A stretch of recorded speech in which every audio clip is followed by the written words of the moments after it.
external obliques as well as the internal obliques. Both of them are thin sheet-like muscles. The external obliques, they are going diagonally downward, whereas the internal obliques go diagonally upward. I'm covering them both at the same time because they do work together. So when the right side external oblique engages, the left side internal oblique engages.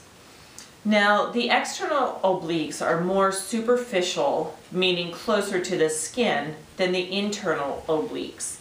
So the external obliques kind of go like this, they're running this way, where the internal obliques are underneath and they're running upward.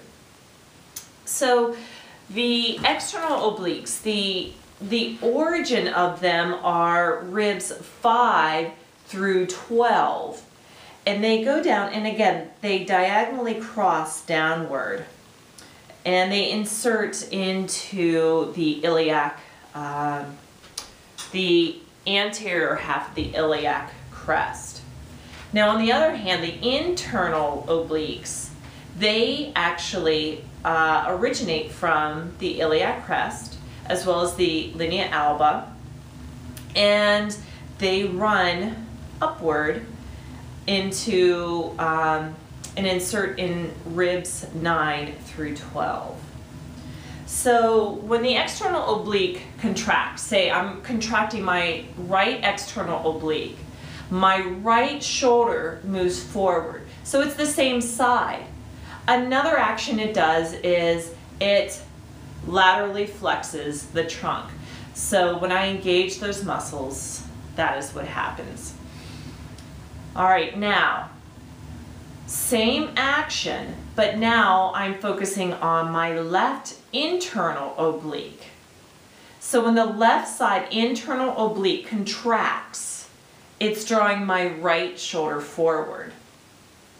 So the benefit of this is that they both help aid in deepening a twist.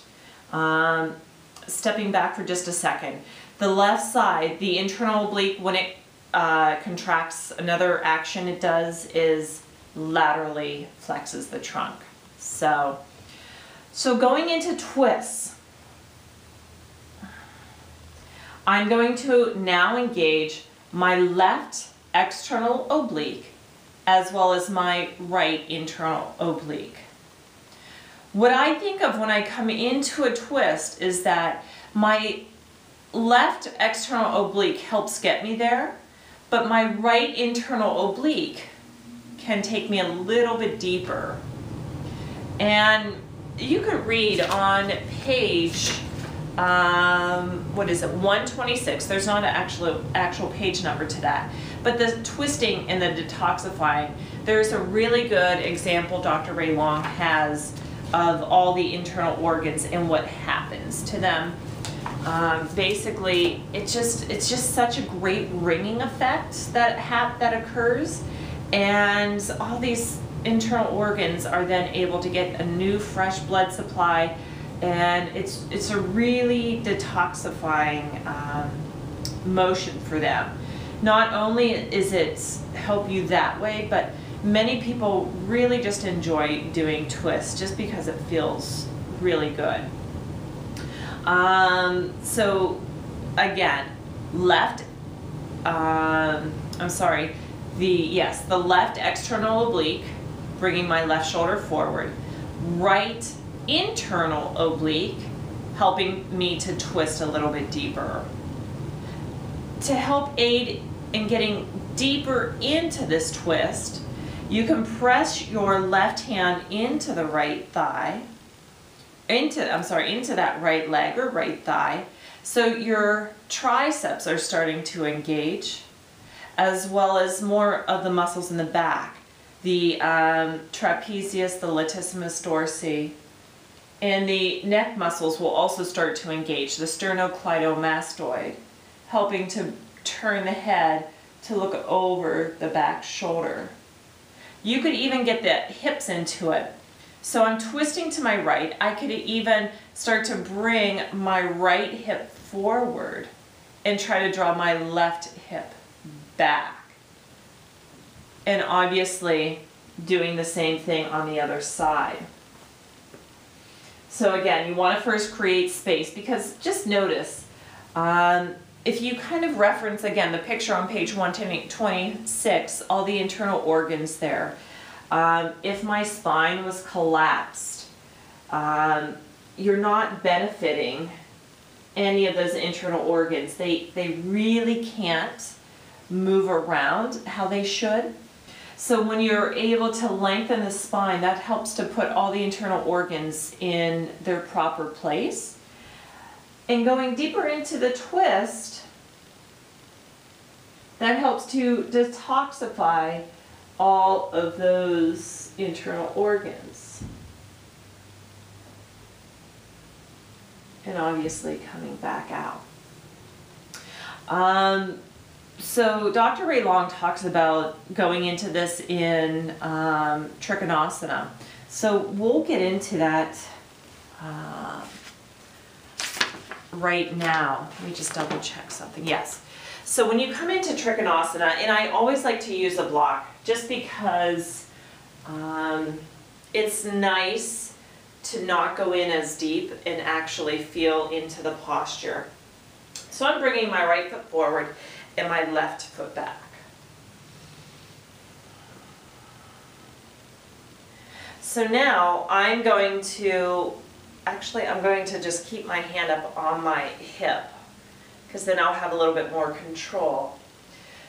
So I'm going to try to twist the torso a little bit more open, and my right external oblique is engaging, as well as the left internal oblique.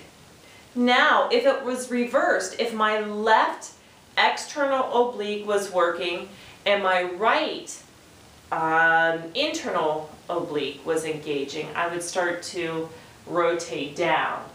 But I want to get deeper into that triangle, that Trikonasana. So again, the right external oblique and the left internal oblique. And they're also flexing they're doing that lateral flexion there. So one more thing I want to touch upon is getting into, he talks about the abdominals and the airbag effect. A couple of cues to help with this. And the airbag effect, you could read about that on page 125. It's pretty straightforward. So a couple cues for that are, if someone hears you say, lengthen your lower back. Well, if you're in a back bend, any kind, even cobra pose, lengthen your lower back. That can, for newer students, can be kind of confusing. So if you try to, for instance, in cobra, I'll demonstrate that.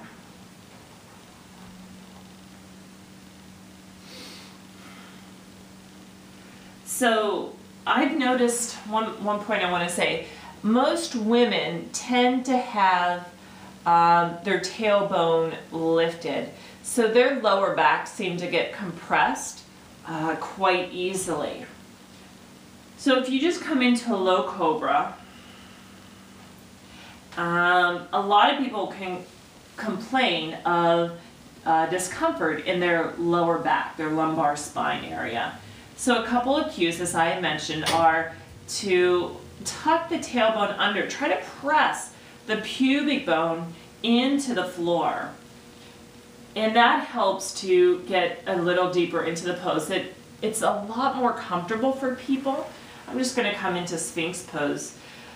But that helps to automatically give that airbag effect. You do not need a strong contraction of the abdominals to have that be beneficial. So the airbag effect, it helps to decompress the lower back. It also helps to tone the abdomen area. So next week we'll be covering the rectus abdominis and